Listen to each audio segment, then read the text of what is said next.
$1.5 million worth of diamonds at Cutter's wholesale level. If you were to try and carry $1.5 million worth of gold, you would have to have a carload to carry it away. This could be put into a small cigarette package. Throughout the ages, diamonds have inspired poets and smugglers, gentlemen and thieves. The diamond is most precious of all gems, and may be the most dangerous to possess. For many diamonds are said to carry a curse.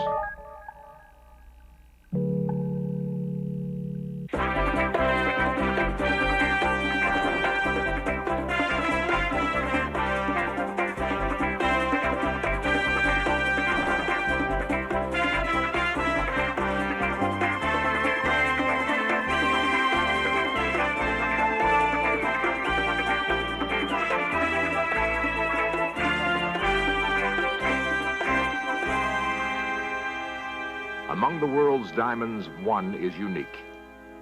Its color fantastically rare, its history so clouded, it may never be completely known. Around it grew a legend of tragedy and loss.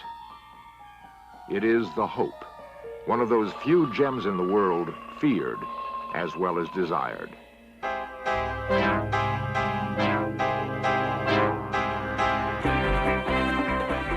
This series presents information based in part on theory and conjecture.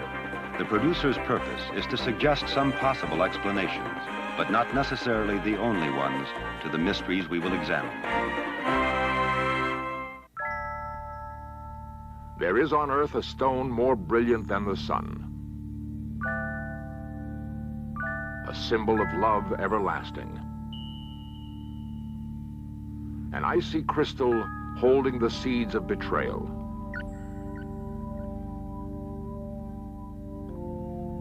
The diamond is a paradox whose beauty veils a black heart.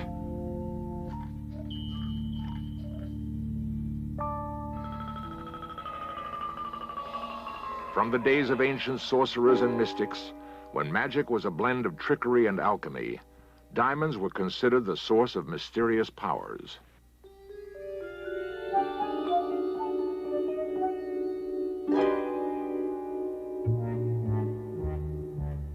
Many believed that diamond dust could neutralize the strongest poison, guard against insanity, ward off evil spirits, and weave an unbreakable spell.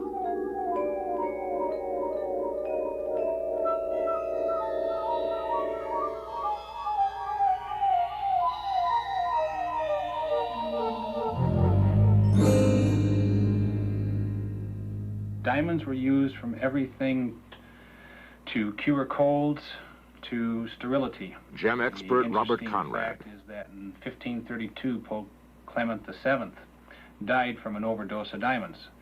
His doctors at that time subscribed him to take spoonfuls of diamond dust. After his 14th spoonful, he died. Diamonds have often summoned tragedy, not good fortune.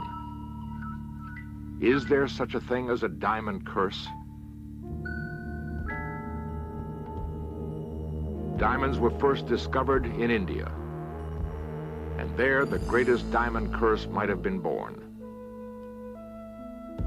In the 17th century, a diamond merchant named Jean Tavernier heard tales of a legendary diamond of deep blue.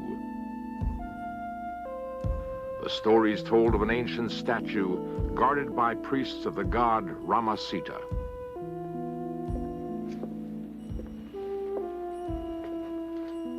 It was said that whoever desecrated the sacred blue diamond would set an ancient curse in motion.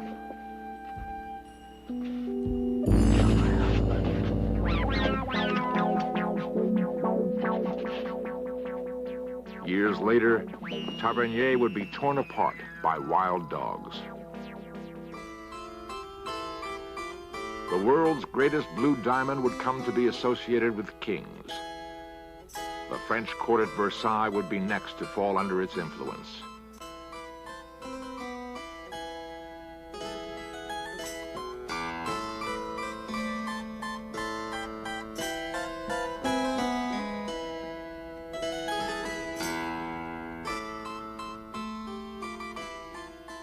King Louis XIV wore it as a symbol of the monarchy. He died from smallpox. Louis XVI wore it and lost his head in the French Revolution.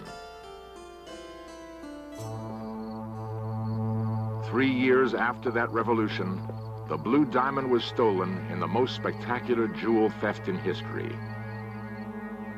In Search of cameras recreate the story.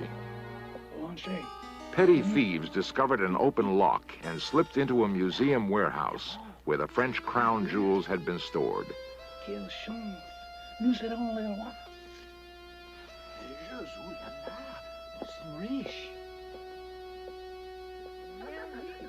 They told friends about the gems they had found. Night after night, they were able to return unnoticed. Paris was still in social turmoil following the revolution. The loot consisted of every personal possession of Louis XVI and his queen. Everything. Statues, pictures, furs, as well as jewelry.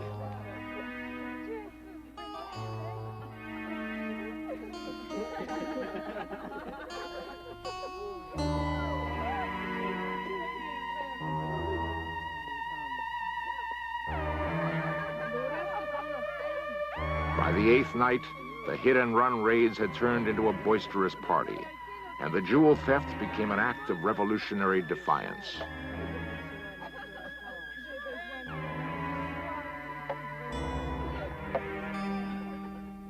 Outside, the people of France were cold and hungry, while inside the warehouse, the robbers celebrated with a beggar's banquet.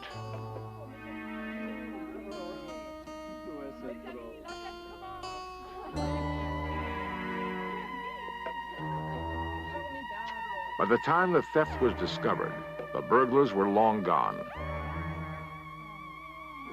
Some of the jewels were later recovered, buried under a tree, but not the great blue diamond.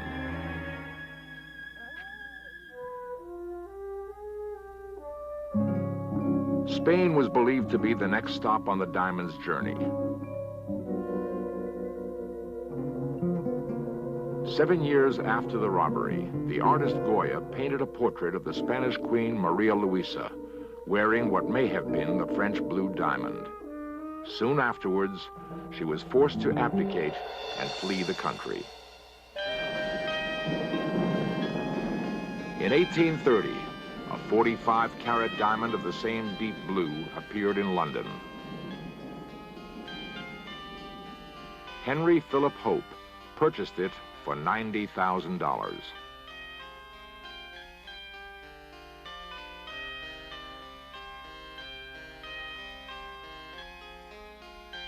Was this the missing stone from the French crown jewels stolen from the forehead of an Indian idol? Curator of gems at the Smithsonian Institution, Paul Desautels. There's no question in my mind that the Hope diamond, as we know it now, is what's left of the French blue.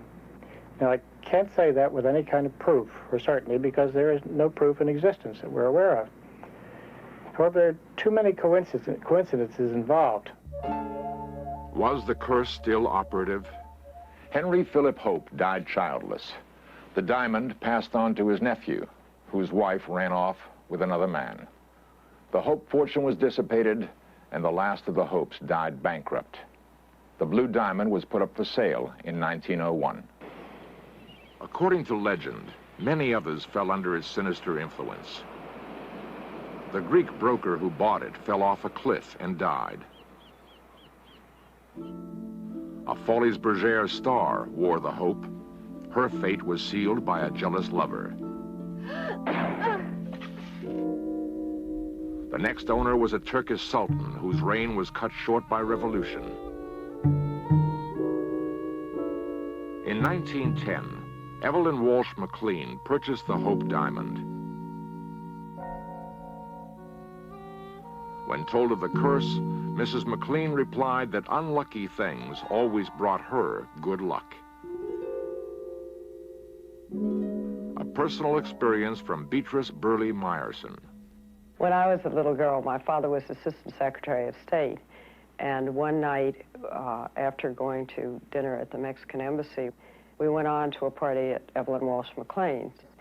And Mrs. McLean came up to us and suggested that I might want to wear the Hope Diamond. I'd like to wear the Hope Diamond. I think she was trying to do something nice for a very small girl at her party. And so she put it around my neck, and I was very taken with the color of the diamond, and I just wore it for a few minutes. I'm sure she was not trying to curse me. I don't know what she felt about it for herself. But I know that she was a very unhappy woman. Did Evelyn McLean believe the diamond she wore carried an evil curse? Yes, she sincerely believed in the curse. As a matter of fact, Evelyn at one time took the Hope Diamond to St. Patrick's Church, a local church here, to have it exercised. And to please her, it was done. Nevertheless, Mrs. McLean's life was plagued by tragedy. Shortly after she purchased the Hope, her young son was struck and killed by a speeding car. Mr. McLean was implicated in the Teapot Dome scandal. His business and personal life in ruins, Edward McLean died in a mental institution. In 1946, Mrs. McLean's daughter took her own life. Evelyn Walsh McLean died the following year. Mrs. McLean continued to wear the Hope until her death. In her autobiography are these words: "What happened to us all was just about as tragic as if each one, instead of only I, had worn a talisman of evil."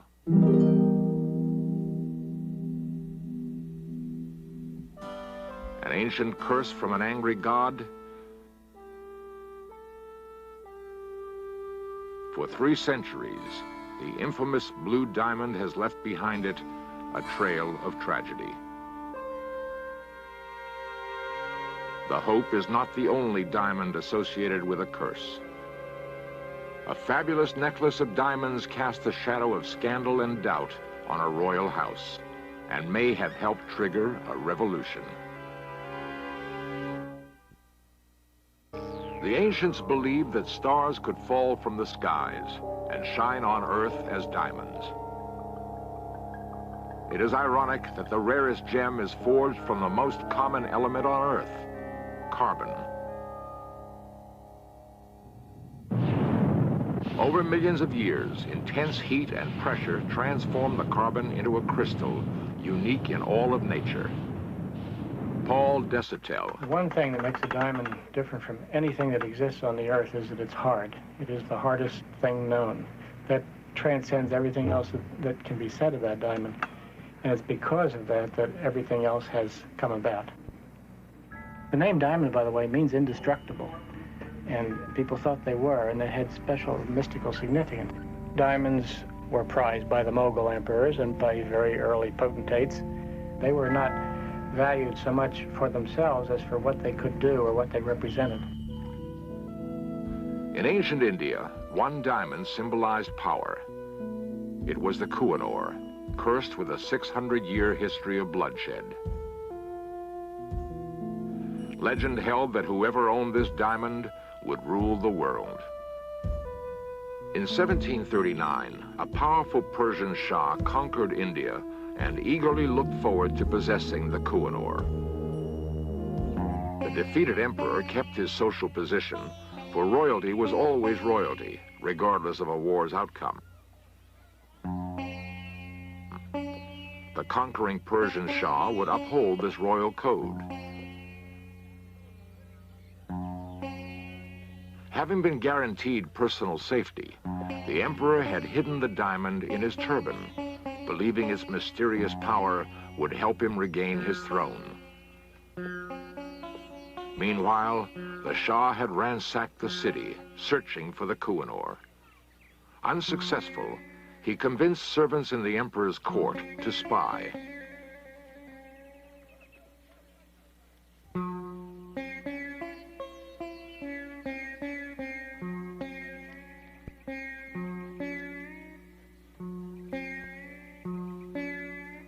The conqueror learned where the diamond was hidden, But he had to devise a plan that would not violate the emperor's royal status. With clever strategy, the Shah proposed a formal truce to the emperor and arranged a public ceremony. An exchange of turbans was a rarely used but traditional gesture of peace. The emperor realized he had been trapped, but he could not refuse.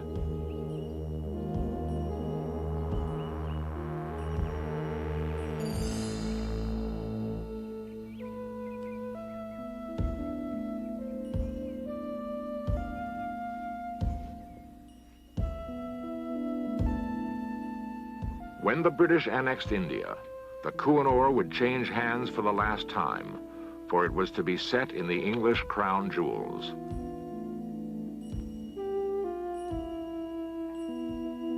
Throughout the ages, the lust for diamonds has inspired men and women to the most ruthless of acts.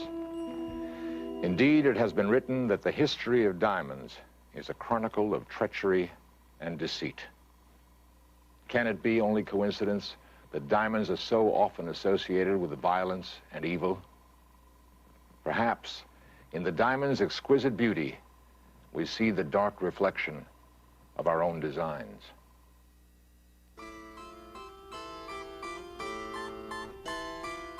Rarely have diamonds so greatly influenced the course of history as in the story of the Queen's necklace. Two jewelers to the French court of King Louis XVI designed a magnificent necklace of diamonds gathered from all around the world. Only a queen would wear such jewels, and only a king could afford them.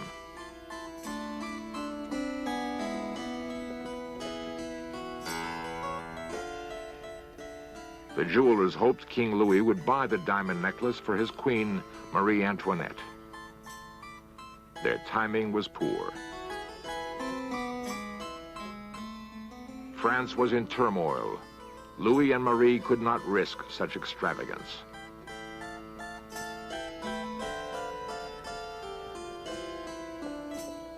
The diamond necklace caught the eye of the Queen's lady-in-waiting, the ambitious Countess Lamotte. What happened next set off a scandal that rocked France to its very foundation. The Countess had risen from poverty through her marriage to a wealthy count.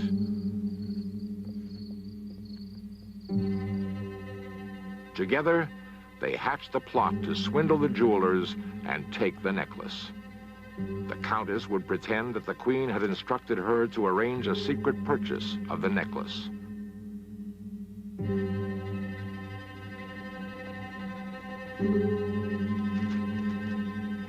She had no difficulty persuading the jewelers that she was acting on behalf of the Queen.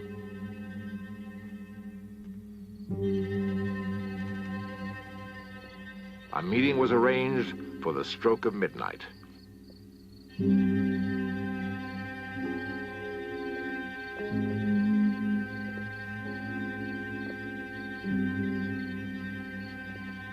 When the Countess came disguised as the Queen, the jewelers relinquished the stunning necklace. The swindle was complete. The diamond necklace affair, what it did was to bring into the open the frivolity and the extravagance and the life of the court at Versailles. It's very interesting. Professor at the University of Southern California, Dr. A. Lloyd Moot. The diamond incident is probably the most spectacular of all the events at the court during this period of time in the image of people. It's a glamorous event. It has cloak and dagger elements. It has love elements, scandalous elements. In a sense, what we have is a dramatic event, which in itself does not create the French Revolution. No one event can create something like that. But it does crystallize opinion for and against, in this case, largely against an entire regime.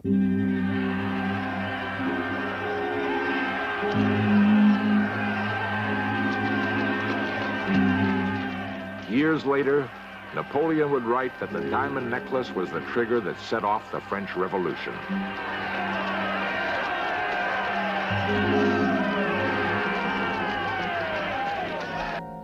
When the jewelers presented their bill to King Louis, he naturally refused to pay. It might all have ended there if he hadn't made a fateful error. He insisted the courts publicly try the villains. By calling attention to the necklace, Louis helped cause his own downfall. And what happened to the necklace itself? It disappeared from the French court forever.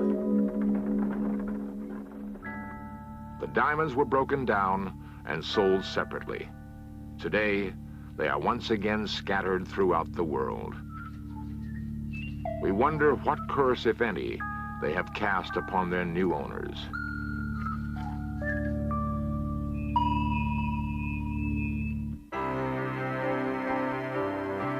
In 1958, the United States established its first national collection of gems.